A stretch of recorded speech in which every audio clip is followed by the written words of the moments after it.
If you're planning on investing into Age of Empires Mobile, here is my top 5 PvP matches in the game overall. So this is including open field and rally scenarios, and I will be going through all of the current formations. That is including all of the heroes from obviously season 1 going all the way up to the current season of season 7, and obviously each of the formations that you can see as a quick preview there is going to be covering different aspects of the game, and I'm even including one extra honorable mention that didn't just make the cut for my top 5. So with all of that said, you know what to do. Smash a like, comment, and subscribe. If you want to download the game, check out my links in the description and the pinned comment down below. And with all of that said, let's dive in. So the very first formation I want to talk about is going to be my main pikemen lineup that I think is taking the world by storm, which is on the open field and in rally gameplay, and that's going to be St. Louis with the Belisarius and Elizabeth tactical pikemen lineup. Why this is so goddamn good is because this formation provide you something that you just never had before, especially on the tactical pikeman side, and that is incapacitation.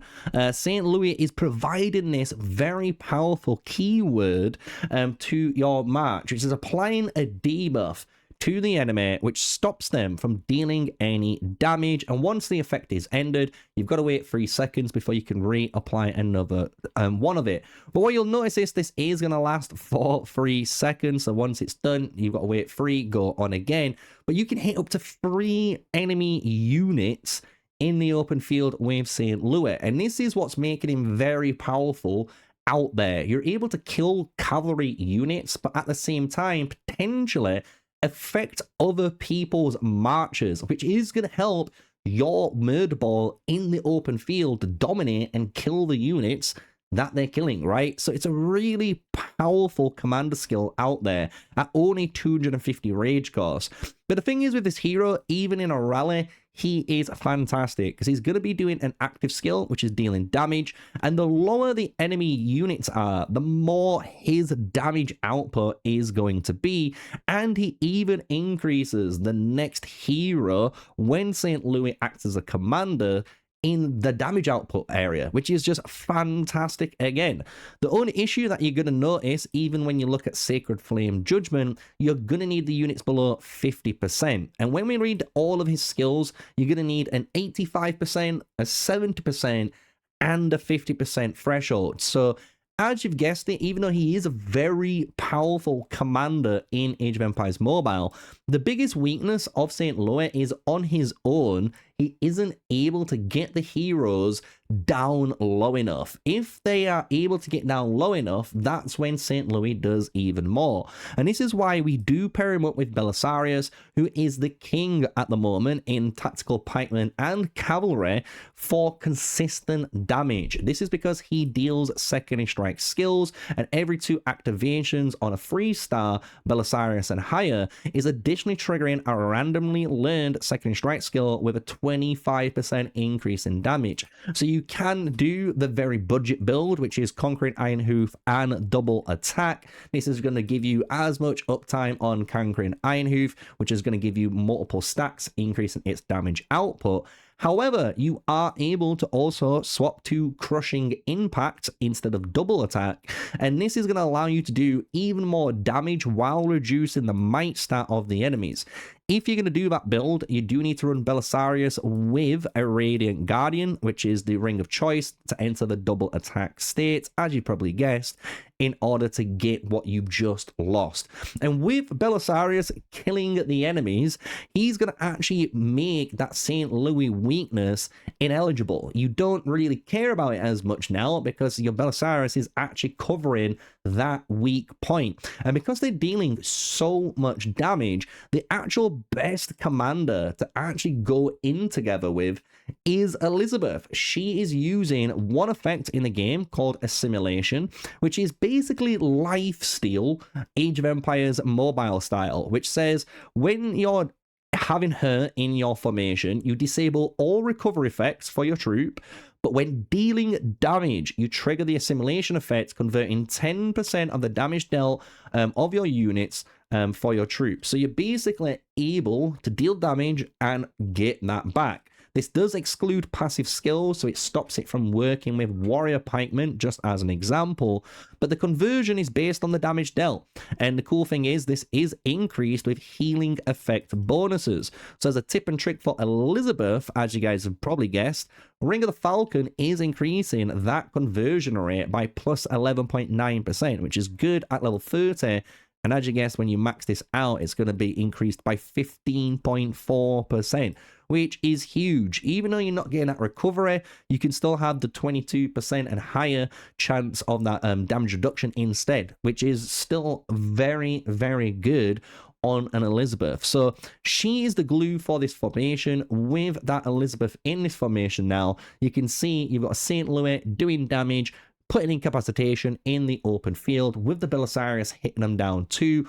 All of that damage is getting healed up by Elizabeth, and inside of a rally, it works the exact same, apart from you lose your commander skill of the incapacitation. So it just showcases how good this hero is in a rally and in a garrison and inside of the open field. So you covered every single box there with the tactical pikemen in Age of Empires Mobile. So I do think this is a very powerhouse formation, and I haven't even mentioned some of the even crazier points about it, which is nuts. And I would love to hear your thoughts down in the comments below on your top 5 heroes or formations that you would put in your opinion in your little rankings, right? So moving on to the next one, I am going to talk about a honorable mention because I wanted to put this lineup in my top 5. The issue is I just couldn't fit them in because of how good the other heroes are. And my honorable mention is Napoleon. And this will shock a lot of people because archers do have a currently bad rep in the game because they're just not strong enough in most of the areas in the game. Napoleon is the one exception of that, where he is an exclusive, basically, archer unit, and what he's able to provide is something unique compared to all the others. Martial archers work completely different to what any other formation does. When you look at any of the other heroes that we've talked about today so far, it's always down to their signature skills and their active skills doing all the damage. Then their commander skill might have something unique to bring to the party. The thing is, Napoleon, his damage is all about the commander skill. What it says is you're able to deal a single target damage of 550% to an enemy, but you're able to increase this to 2 additional enemies, so you're able to hit 3 enemies for 550% damage. And if you're in the triumphant return state while this is active, you're also getting that extra bang for 450% on a single target. So as long as you're in this return state, this triumphant state, you're doing absolute massive amounts of damage. And the way you're able to do this is through your active skill. Your active skill grants you 1 hero mark.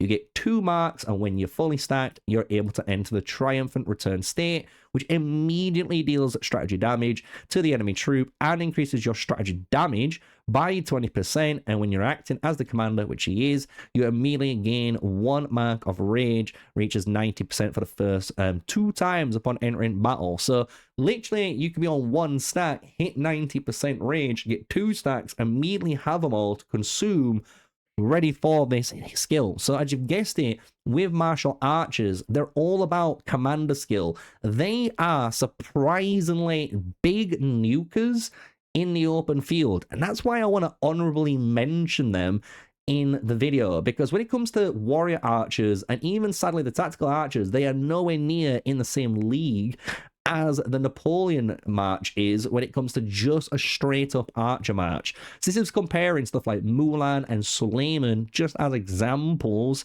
for the comparison to Napoleon and even Alp Aslan.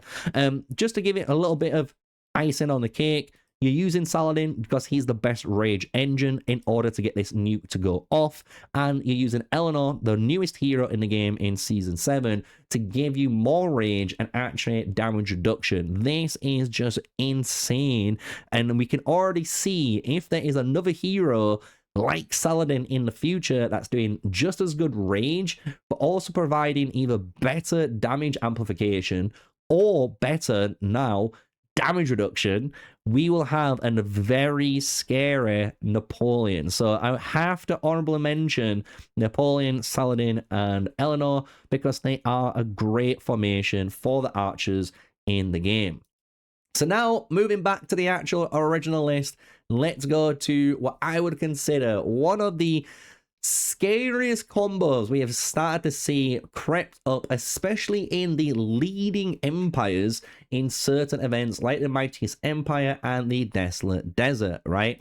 This is going into the Lubu, Zhao Yun, and De Yang Young combo. And depending on how you want to position this, especially in rally scenarios, you can put Lubu as the primary, De Yang Young in the secondary, and Zhao Yun in the third. This is again allowing Lubu to get the maximum amount of damage. And I would recommend, if you are running this in a rally scenario, you do run the Lubu primary. And it does make sense because of the way these heroes work. So when we go and check them out in the cavalry area, you'll see that our Lubu, as we know, does all of his damage through his secondary strike skills on his customizable. So these two are what's doing all of the crazy damage, because his main signature is a passive, which is allowing him to have that critical strike rate and to do that absurd critical strike damage, as you guys have seen it, right? So then when we look at Zhao Yun, as many people know, Zhao Yun is allowing you to enter the double attack state for himself as well as the Lubu. But on top of this, whenever any of your heroes does a secondary strike skill, which is obviously your Lubu in this case, he is going to start getting marks, and when he gets these marks, he's able to, again, deal damage with crits, which is fantastic. The cool thing with De Yang Yum, and this is why she is especially for rally scenarios specifically, is because she's giving both Zhao and Lubu an absurd amount of damage amplification and just overall damage reduction that cavalry do not own currently. So when we look at this, you're able to do the Elixir Feast, which recovers units and increases the strategy and might of your other two heroes by an amount equal to De Yang Yum's corresponding base attributes. This does stack up to 3 times, and it can't be dispelled, which is really, really powerful. So no matter what in the fight now, the longer the fight goes, your De Yang Yum is giving your Zhao and your Lubu more stats. And the more stats they have, the bigger damage amplification they do, right? As we all know with scaling. But what makes it even more powerful is when your commander uses their signature skill, their customizable skills increase by 1.21%. And the way this actually works with Lubu, for example, is it allows him to, whenever he crits, to trigger the passive, which obviously then allows us to do more damage then on the customizable skill. So it's a very intricate and unique interaction in the game, but it's a very good one. And on top of that, you've got Peaceful Haven. This is giving you a 20% damage reduction at max rank. And this is what makes her so good now as a supportive hero in this lineup, because you're going to be able to use her as a defensive cavalry unit. And in a garrison and in a rally, it's perfect because you're in 1v1 fights, and that means you could be fighting constantly for a very long time. That's giving De Yang Yum a lot of time to stack up and get ready, and then focus on recovering and keeping your units basically alive, which is really darn cool for this formation. And what makes it even better as well, and why this is in my top 5, is because you can use the Lofty Mountain equip on De Yang Yum, and this is increasing your Lubu's damage because he'll be in the commander slot with defense and health, which is fantastic. 2 of the most important stats that you're going to need again within rallies and just overall your stat effectiveness.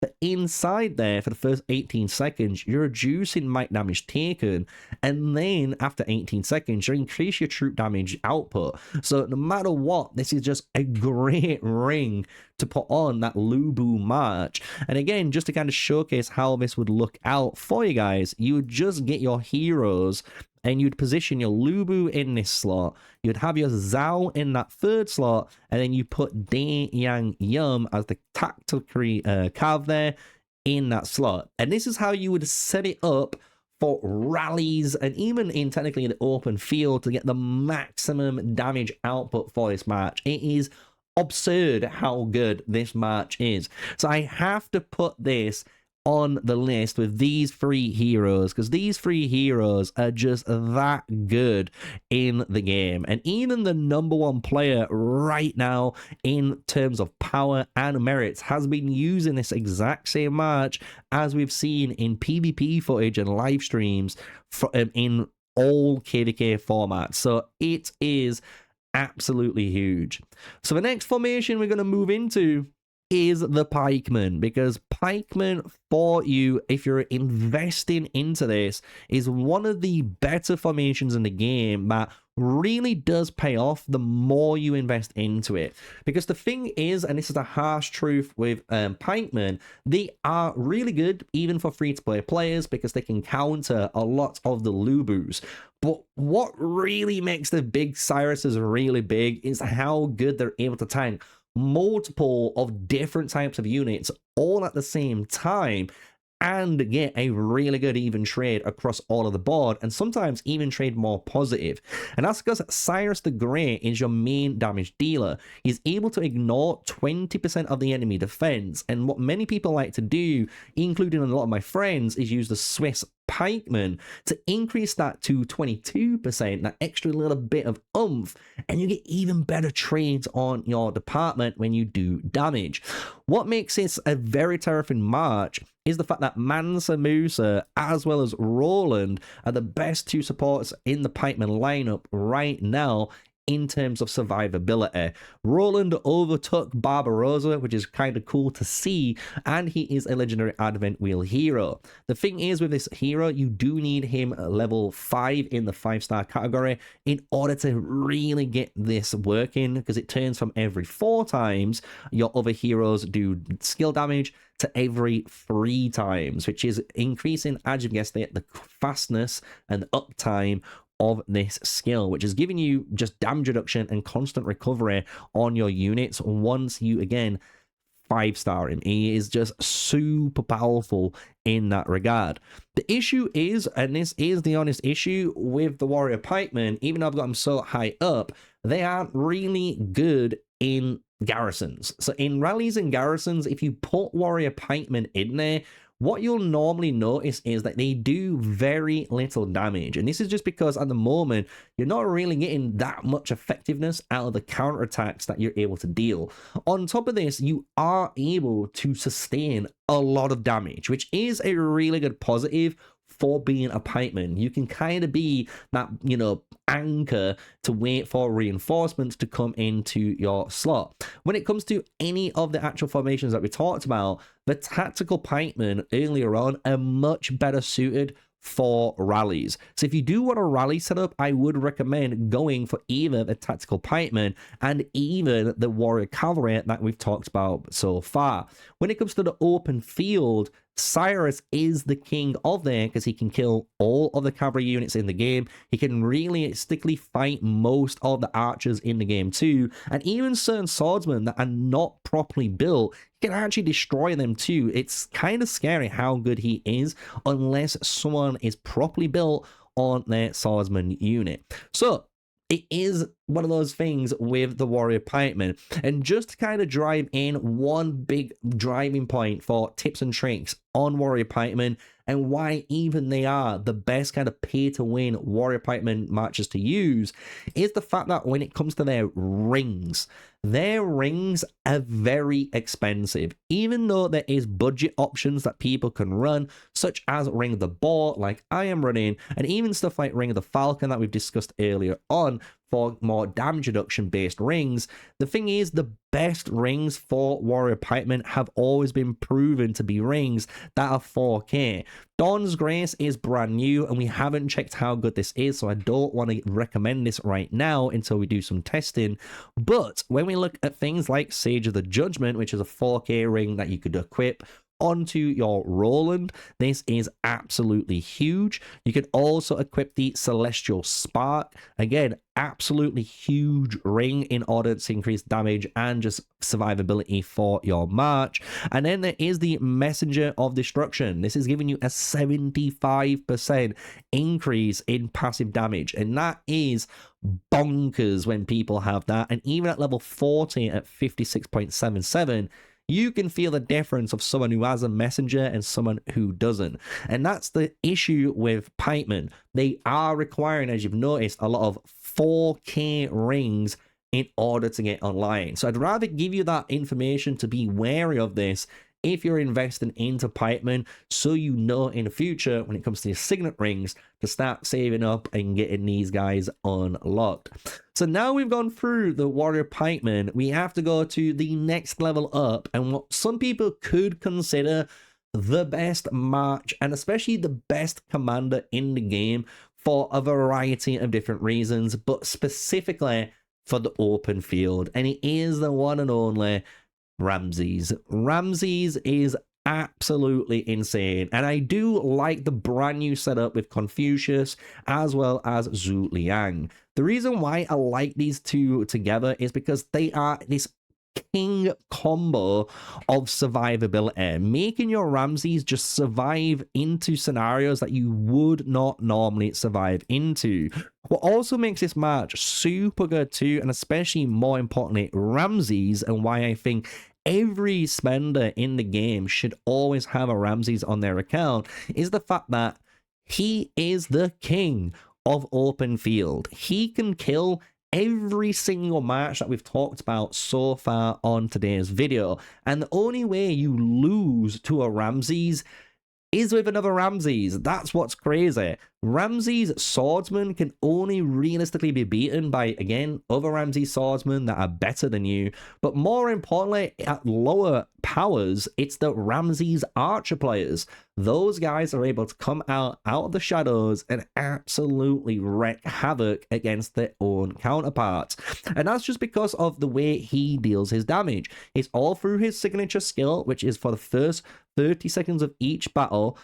His signature skill additionally recovers 16 rage. And because he gains so much rage now, his commander skill pops off, which allows him to have an additional activation of his signature skill, and it also nullifies all silencing effects.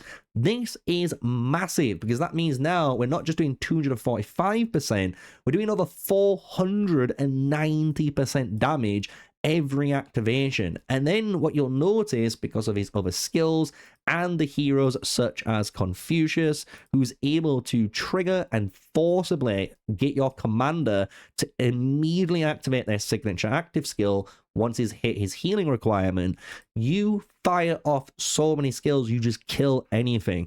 And what makes Ramesses even better, and why I think Ramesses, even if you don't run it with the Zhu Liang and the Confucius combo, why it's so good is you can run Ramesses, as people will know, with your good old warrior pikeman, best support in the game, Scipio. You can run Ramesses Scipio as well as Zhu Liang, and instead have all of his critical strike now on Ramesses. And before Confucius even came out, this was the #1 open field match out there. It would absolutely decimate everyone in the open field. It's that good of a match. So Ramesses has to be up there in that top 1 spot, because I think every player who's watching this video would all agree, if you could unlock any hero in the game, just one hero from the game's MGE,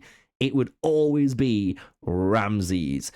So now we've gone through all of the major big boys, let's talk about the #1 match. And it is the one match that I will say is one of the hardest marches to obtain in the entire game.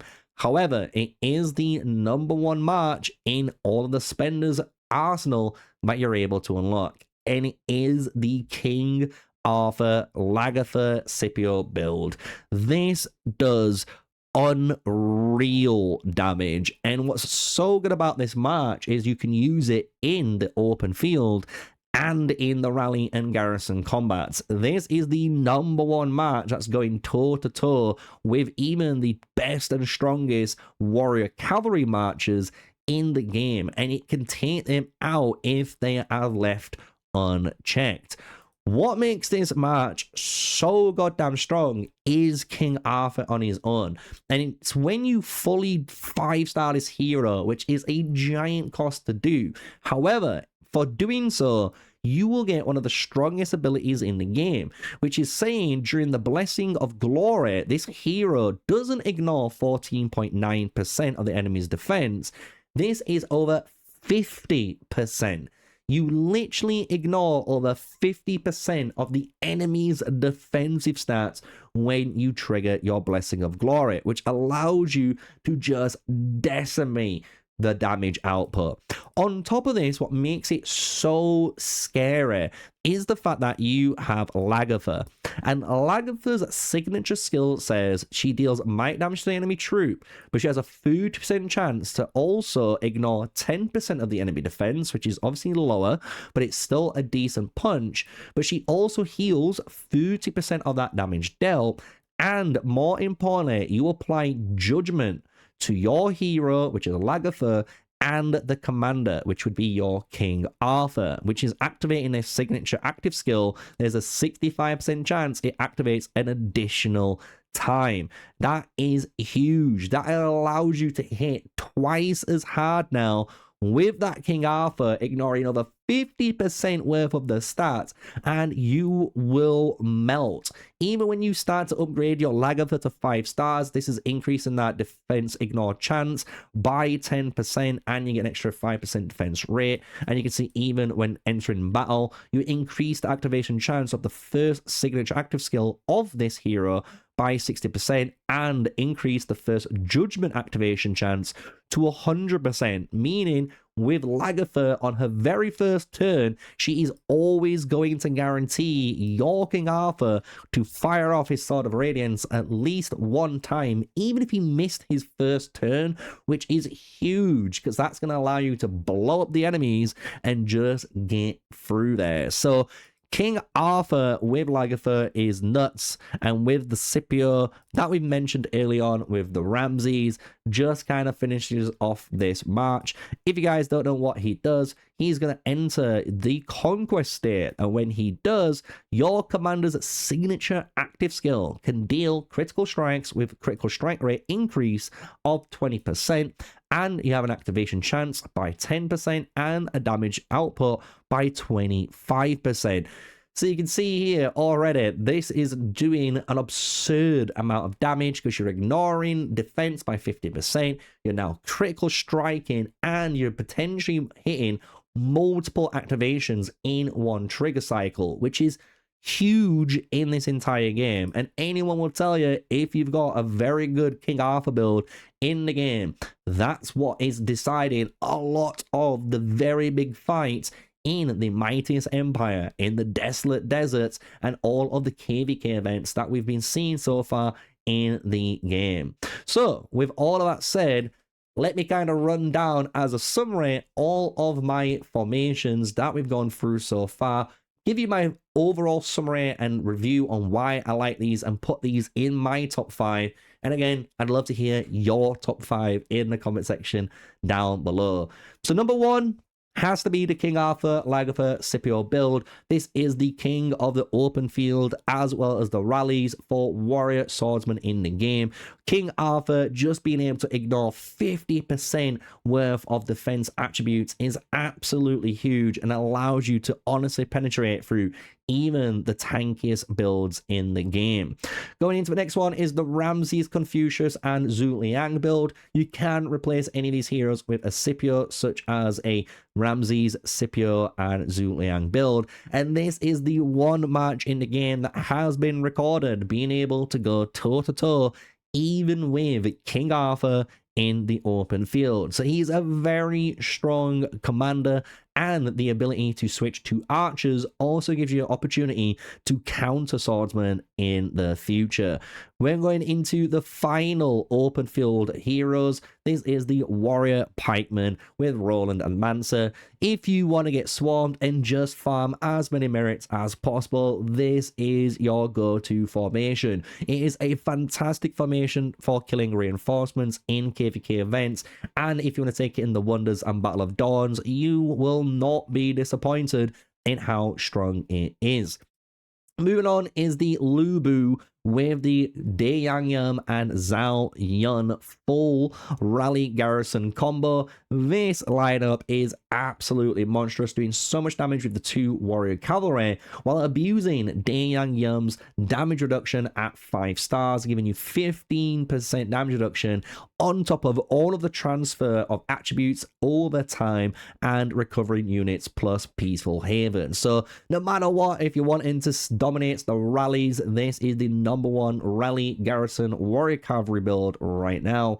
Going into the last build, this is St. Louis Belly Elizabeth, tactical pikemen in the open field and being able to be used also in rallies, being able to just dominate your enemies with incapacitation, stopping them from dealing damage in the open field, making this a absolute king of utility and honestly sustain when it comes out of there. So with all of that, let's just talk about the honorable mention, which is obviously Napoleon, the king of rage skill damage in the game, and just one to keep a note on because this is very effective right now. However, heroes that could be replaced is such as Saladin might make Napoleon even stronger than he currently is. So definitely keep this on your watch list for a formation to look out for in the future for your open field. And with all of that said, that's it. That's my top 5 plus my honorable mention in the game that I honestly think is dominating right now the open field, and it's very goddamn close with all the matches, which is very cool. I'm gonna be honest, I think the meta right now in open field generally is very healthy. You can run warrior pikemen, warrior swordsmen, you can run warrior cavalry, or even sometimes warrior archers in the right builds and actually get away with it. And even the tacticals and marshals are getting some love out there too in their retrospective roles. So really good healthy meta. Love to hear your top 5 meta formations down below for the pay to win heroes, and if you agree with me or not. So until the next video, smash like, comment, and subscribe. Till then, stay safe, stay sneaky, guys. Peace out.